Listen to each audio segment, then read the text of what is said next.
Hey, hey. Thank you, and Thank welcome you. all you Yeah. to this interview that is promising to be one of the most interesting ones we've ever heard. ABBA's Benny Andersson has finally broken his silence about his relationship with fellow band member Anni-Frid Lyngstad. After decades of speculation, Benny reveals what really led to their split and how it affected the band. Was it love lost, fame pressure, or something deeper? Stay tuned as we uncover the emotional truth behind their story. Benny's and Frida's relationship. Benny Andersson and Anni-Frid Lyngstad were linked by more than just their exceptional musical abilities. They also shared a marriage and a profound emotional connection. Their story began in the late 1960s, a pivotal time in their lives. At that point, Benny Andersson was starting to make a name for himself in the Swedish music scene as a member of the Hep Stars, a popular band of the era. Simultaneously, Anni-Frid Lyngstad, affectionately known as Frida, was on her own path to stardom, captivating audiences with her rich, soulful voice and a unique intensity that distinguished her from her peers. Their paths crossed, and an instant connection sparked between them, both on stage and off. By 1969, Benny and Frida had officially become a couple. It wasn't long before they teamed up with Agnetha Fältskog and Björn Ulvaeus to create a group that would soon capture the hearts of audiences worldwide, known as ABBA. In the late 1960s, an extraordinary journey began to unfold in the world of music. Benny Andersson was already establishing himself as a prominent figure in the Swedish music scene, gaining recognition as a member of the popular band the Hep Stars. At the same time, Anni-Frid Lyngstad, affectionately known as Frida, was beginning to earn acclaim for her powerful and soulful singing voice, coupled with a magnetic stage presence that set her apart from others in the industry. As fate would have it, their paths intertwined, leading to an immediate and profound bond that blossomed both in their performances and in their personal lives. By the year 1969, Benny and Frida had officially entered into a romantic relationship. Not long after, they joined forces with Agnetha Fältskog and Björn Ulvaeus, forming a musical group that would soon captivate audiences around the globe, famously known as ABBA. As ABBA ascended to unprecedented heights of fame, they encountered a whirlwind of relentless travel schedules, unending media scrutiny, and mounting pressures that came with their success. Yet, through all these challenges, Benny and Frida remained steadfast in their relationship. In October 1978, nearly a decade after their romance first blossomed, they decided to marry. Their wedding ceremony was a private affair, neither lavish nor showy, simply a celebration of two people deeply in love, making an effort to stay true to themselves amidst the global spotlight. Unfortunately, the enchanting fairy tale they had created was not meant to last, as the pressures and challenges that come with fame began to take a toll on their relationship. Just 2 years after they said, "I do," Benny and Frida made the difficult decision to announce their separation. By the year 1981, their divorce was finalized and officially recognized. For a significant amount of time, the details surrounding their breakup remained a mystery, shrouded in secrecy. In various interviews, both Benny and Frida handled questions about their separation with grace, avoiding any form of blame or negative remarks towards each other. This approach left their fans in a state of curiosity, often turning to the lyrics of ABBA's songs in search of clues that might explain the reasons behind their split. Songs like "When All Is Said and Done" and "The Winner Takes It All" took on new layers of meaning. Fans wondered if these tracks were expressions of their personal heartache, or was it a musical farewell to one another? In recent years, Benny Andersson has started to share his reflections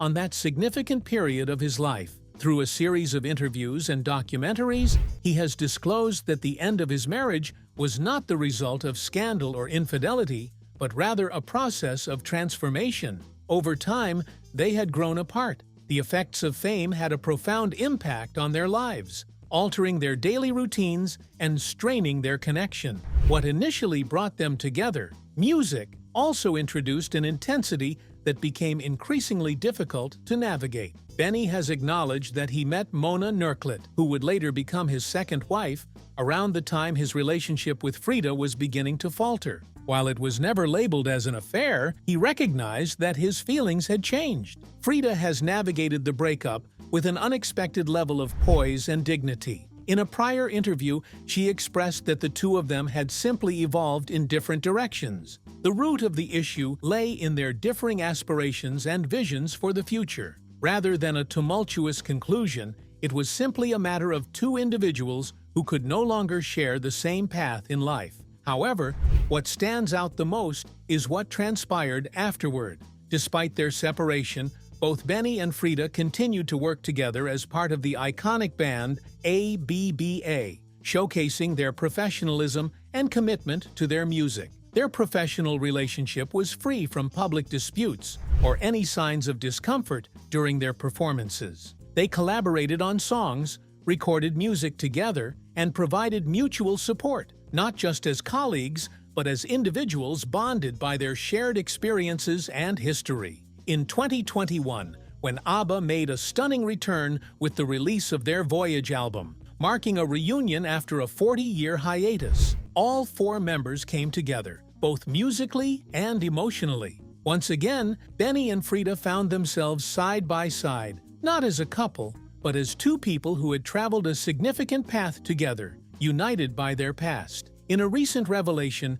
Benny shared his enduring admiration for Frida. He described her as a strong, independent woman who imparted valuable lessons during their time together. There was no trace of bitterness in his tone, only sincerity, perhaps tinged with a touch of nostalgia. He also confessed that some of the music they created during their separation, particularly Slipping Through My Fingers and When All Is Said and Done, held significant emotional depth. Benny never intended to craft breakup songs, yet, when your heart is in chaos, the music often flows naturally. Currently, Benny remains happily married to Mona Nurklet. Frida leads a quiet life in Switzerland, actively participating in charitable endeavors. Both have moved forward with their lives, but the impact of their relationship endures in every ABBA song that continues to resonate on radios worldwide. Speaking of splits, Frida's challenges didn't end with Benny.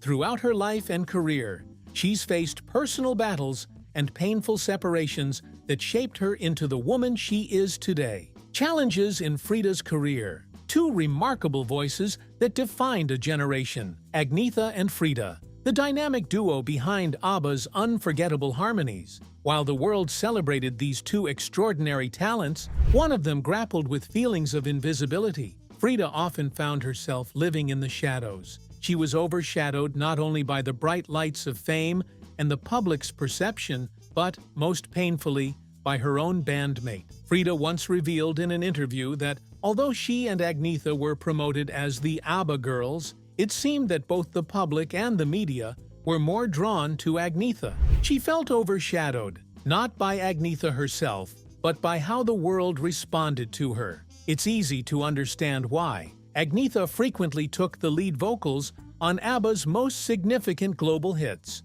while Frida often provided harmony or shared verses. A 2004 BBC documentary highlighted how the media in the 70s often focused on Agnetha in their reports, even referring to her as the sexy blonde, whereas Frida, despite her powerful voice and captivating stage presence, was often referred to as the other one. Many individuals failed to recognize that Frida was an exceptionally gifted artist in her own right. Her background in jazz and soul music endowed her voice with a remarkable depth and an intense emotional resonance that became a vital part of ABBA's identity. Her performances of songs such as Knowing Me, Knowing You, I Let the Music Speak, and The Visitors showcased a more reflective and melancholic side, an element that often got lost in the dazzling allure of ABBA's pop image. However, even while being part of the group, Frida felt a sense of creative constraint. In a 1996 interview with Swedish radio, Frida mentioned that they were a team, yet she frequently felt the need to struggle more to have her creative voice acknowledged. She expressed that she had much more to convey. The burden of being in the shadows extended beyond mere screen time. It deeply influenced her sense of self. When her marriage to Benny Andersson crumbled in 1981, that inner conflict only intensified. While Agnetha and Björn's divorce captured the public's attention in 1980, Frida and Benny's separation was more subdued, but equally heart-wrenching. In contrast to Agnetha's more reserved nature, Frida was openly emotional. She channeled her feelings into her music, bringing that raw vulnerability to every performance. Singing love songs while witnessing the man she adored slip away was, as she described it, emotionally draining. As the tensions escalated among the members, the rehearsals turned increasingly frosty, the connections weakened, and the enthusiasm became more difficult to sustain. By 1982, ABBA ceased both their performances and recordings. There was no grand farewell, just a subtle conclusion. However, for Frida, the trouble within was anything but subtle. Exhausted from always being perceived as second best and weighed down by emotional strain, Frida made the bold decision to relocate to London, where she unveiled her own album, Something's Going On, in 1982. With Phil Collins at the helm as producer, this album marked a significant shift from ABBA's signature polished pop sound.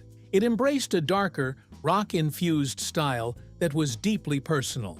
The lead single soared to popularity, serving as Frida's declaration of independence. Critics lauded her powerful vocals and the fresh edge she brought to her music, and for the first time, Frida stepped out from Agnetha's shadow. She had finally taken charge of her own narrative. However, the echoes of ABBA still haunted her. Despite discovering creative liberation, Frida later confessed in interviews that the aftermath of ABBA's split left lasting emotional scars. Frida's life in Switzerland. Following ABBA's split, Frida chose to establish her home in the charming town of Montreux, located by the serene shores of Lake Geneva. Embracing a more tranquil way of life, she reveled in the beauty of the surrounding mountains and nature, discovering a sense of peace that had been absent during her time in the spotlight. Switzerland offered Frida more than just breathtaking scenery. It provided her with the opportunity to embrace her identity as Anni-Frid, instead of being solely recognized as Frida from ABBA. In this serene environment, she took the time to reconnect with her musical roots on her own terms, producing solo albums that reflected her personal journey. One notable work, Something's Going On, in 1982, produced by Phil Collins, showcased her evolution into a sophisticated, multifaceted artist exploring new musical landscapes. Yet, Frida's journey was not solely about her artistic pursuits. She was also on a personal quest for healing, working through the complexities of her past, including her divorces, the challenges of fame, and the profound sorrow of losing her daughter, Lisa Lotta, years later. During this transformative phase of self-discovery and healing, Frida crossed paths with a man who would leave an indelible mark on her life, Prince Heinrich Reusso-Reuss of Plauen, an aristocrat with roots in both Germany and Switzerland, belonged to the esteemed House of Reuss, known for its rich history. He was not only intellectually gifted, but also possessed a captivating charisma and profound depth of character. Like Frida, he had a deep appreciation for the arts and a love for the natural world, which created an immediate bond between them. Their meeting in the late 1980s was characterized by its understated nature, a gentle coming together of two souls who were both seeking peace and understanding in their lives. Their bond developed gradually, founded on mutual respect and a common value for privacy. For Frida, this was a relationship like none she had experienced before, free from cameras, the press, and public scrutiny. It was simply companionship and love. In 1922, Frida and Prince Heinrich exchanged vows in an intimate ceremony, merging her existence as a globally celebrated singer with his noble lineage. The union stood as a testament to Frida's strength and her ability to love after enduring difficulties. Prince Heinrich offered a stabilizing presence, a partner who recognized the importance of tranquility and discretion. The couple primarily lived in Switzerland, where they enjoyed the tranquil environment and the rich cultural heritage of the country. They were actively involved in charitable initiatives, with a particular emphasis on environmental causes that were close to their hearts. Despite their idyllic life, they faced significant challenges. Prince Heinrich bravely battled cancer and unfortunately passed away in 1999, just a year after the death of Lisa Lotta. This left Frida as a widow, yet she remained strong and resilient in the face of adversity. Tragedy at Frida's door. In the year 1998, a profound tragedy unfolded as Frida faced the unimaginable loss of her only daughter, Ann-Lisa Lotta Fredriksson. At 30 years of age, Anne's life was abruptly cut short in a catastrophic car accident that occurred in New York. This heartbreaking event left a deep void in Frida's life, marking a sorrowful chapter that would forever change her world. Anni-Frid Lyngstad embraced motherhood at a young age. At just 17, she tied the knot with her teenage love, Ragnar Fredriksson, in 1964. Their union was founded on a mutual love for music and a desire for stability in the aftermath of World War II in Sweden. They welcomed 2 children into the world, Hans, who was born in 1964, and Ann-Lisa Lotta, who arrived in 1967. Lisa Lotta entered life during a time of modest means, before the fame of ABBA, before the global tours, and before the dazzling lights. In those formative years, Frida was carving out a niche for herself as a jazz and pop singer in Sweden, all while juggling the responsibilities of being a young mother. Despite the hurdles, Frida held motherhood dear to her heart. From the very start, she felt a profound bond with her daughter, describing Lisa Lotta as thoughtful, gentle, and imaginative in a rare personal letter cited in a 2001 Swedish biography. However, as Frida's musical journey took off and she became a key figure in what would eventually evolve into ABBA, the dynamics of her life began to change. By 1970, the marriage between Frida and Ragnar had come to an end. Although the separation was amicable, it was still a painful experience. Their 2 children primarily stayed in Sweden with their father, while Frida focused on her burgeoning career in Stockholm. Despite the physical distance that separated them, the emotional bond remained strong. Throughout her daughter's formative years, Frida maintained a close relationship with her. As ABBA soared to global fame, she made it a point to write letters, make long-distance calls, and cherish quiet moments together during her touring breaks. Those who knew Frida remarked that her children, particularly Lisa Lotta, were her anchor. In her teenage years, Lisa Lotta was characterized as private, sweet, and profoundly empathetic, qualities she inherited from her mother.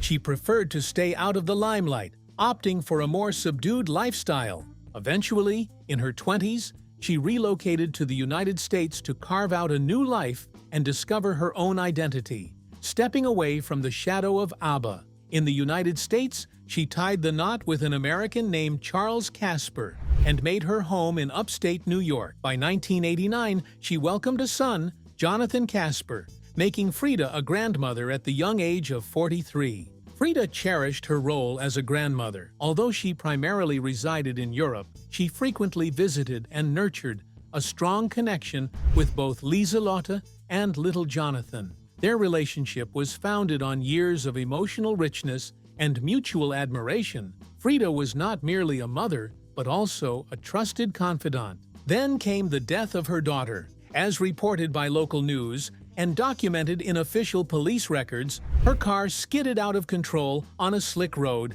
and ultimately crashed. Tragically, she succumbed to her injuries before help could arrive.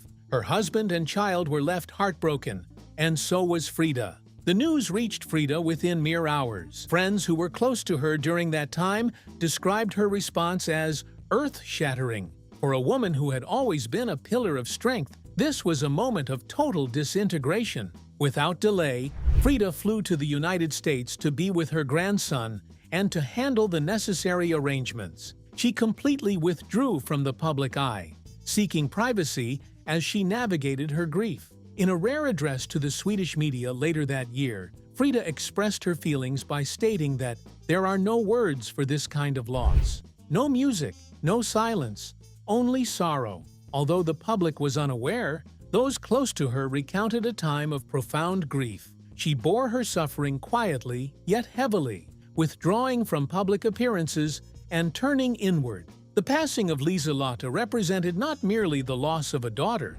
but also that of a lifelong companion. Their bond had withstood the test of fame, distance, and family changes, anchored in unconditional love. Frida's relationship with her son. Despite separating at an early stage in their lives, Frida and Hans managed to maintain a deep and enduring connection. As teenagers, Hans and Liselotte became part of Frida's life, joining her and her then-partner, Benny Andersson. Hans fondly recalled that during that time, music was an ever-present force in their lives, highlighting the significant influence of his parents' musical background. Motivated by a childhood filled with music and performance, Hans embarked on a musical career, closely following in his mother's footsteps. Growing up in an environment where rehearsals, recordings, and songwriting were everyday occurrences, Hans not only cultivated a passion for music, but also honed a talent that would later flourish into songwriting and production. In 1984, this unique mother-son bond reached a touching peak with a rare collaboration. Hans co-wrote the song That's Tough, which featured on Frida's solo album Shine, released after her time with ABBA. This album represented a significant shift in Frida's musical path, becoming more introspective, experimental, and emotionally charged. The fact that her son contributed to it made it even more meaningful. Although the song didn't achieve global fame, it stands as a testament to their creative connection. It was more than just a lyrical contribution. It embodied trust, a shared artistic language, and mutual respect between mother and son. For Hans, it marked an important milestone in his early career. For Frida, it was a profoundly personal experience, allowing her son to be part of her artistic expression. While Hans never sought mainstream fame, his behind-the-scenes contributions to the music industry serve as a reminder that a legacy doesn't always shine in the limelight. Sometimes, it is quietly passed on through melodies, lyrics, and love. Currently, Anni-Frid Frida Lyngstad and her son, Hans Ragnar Fredriksson, share a relationship that is marked by mutual understanding and respect. Although their meetings are infrequent due to the distance, Frida living in Switzerland and Hans in Stockholm, their connection remains strong. In a 2012 interview, Hans shared his thoughts on their relationship, mentioning that his mother has primarily been living abroad recently. Yet, they both understand their situation, so he doesn't spend his time at home yearning for her. He added that their reunions are even more enjoyable when they do happen. This expresses a mature and accepting dynamic, where both parties recognize the physical separation but appreciate the quality of their time together when it occurs. It has been observed that while there may not be extensive public documentation detailing their current interactions, the available information indicates that their relationship is built on a foundation of mutual respect, shared interests, and a deep understanding of each other's lives and choices. With all the loss, grief, and conflict Frida faced throughout her life, one can't help but wonder, did it all begin in childhood? Was her early life shaped by chaos too? Frida's childhood. Anni-Frid Lyngstad entered the world on November 15, 1945, in the quaint village of Bjørkåsen, located near Narvik, Norway, just a few months after the conclusion of World War II. She was born to Sini Lyngstad, a young Norwegian woman, and Alfred Haas, a German soldier from the Nazi Wehrmacht who had been stationed in Norway during the occupation. Although her birth should have been a moment of joy, it was overshadowed by a significant stigma. In the aftermath of Germany's defeat, Norway faced a time of emotional reckoning. Women who had engaged in relationships with German soldiers, often labeled as Tyskertusser or German girls, were subjected to shame, ostracism, and in some cases, imprisonment or public punishment. Their offspring, known as war children or Tyskerbarn, were viewed as social pariahs. Frida was among these children. At just 19 years old, her mother, Sini, found herself in a fleeting relationship with Alfred Haas, who returned to Germany before Frida came into the world. Although their connection lacked any political intentions, the social repercussions were harsh. Cindy and her infant daughter, Frida, endured harassment and isolation within their village. Concerned for their safety, especially for little Frida, her maternal grandparents were deeply worried. In an effort to shield Frida from the escalating tension and animosity, Cindy, along with her parents, decided to leave Norway for Sweden, aspiring to build a new life away from the shadows of the war's aftermath. In 1947, when Frida was merely 2 years old, she and her mother made the move to Torshälla, Sweden, a quaint town located west of Stockholm. It marked a new beginning, but soon tragedy would unfold. Not long after their arrival in Sweden, Anni-Frid Lyngstad succumbed to kidney failure, leaving Frida an orphan before she even turned 3. The heartache of losing her mother at such a tender age would shape Frida's life in profound ways.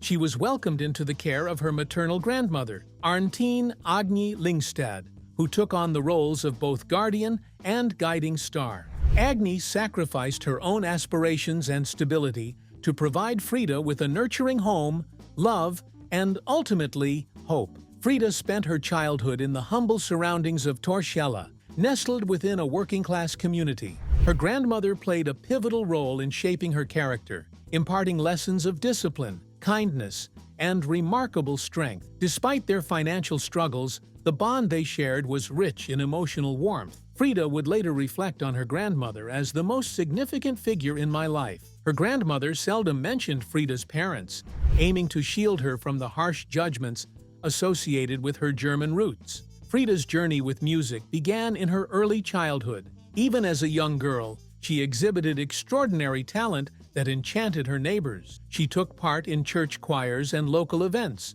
showcasing her abilities. Her voice was powerful, yet imbued with a profound sense of melancholy, perhaps reflecting the sorrow she carried even at such a young age. By the age of 13, Frida was already gracing the stages with dance bands in nearby towns. Music became not only a refuge for her, but also a passionate pursuit. Despite her commitments to school, she devoted her weekends to performing jazz standards and swing music at local clubs. In this way, music became her sanctuary, providing her with solace from a world that often judged her for circumstances beyond her control. At just 16 years old, Frida took a courageous step by leaving her formal education behind to fully immerse herself in the world of music. She joined Einar Westling's orchestra, marking the beginning of her professional journey, and soon after, she contributed her vocal talents to a variety of local bands. With every performance,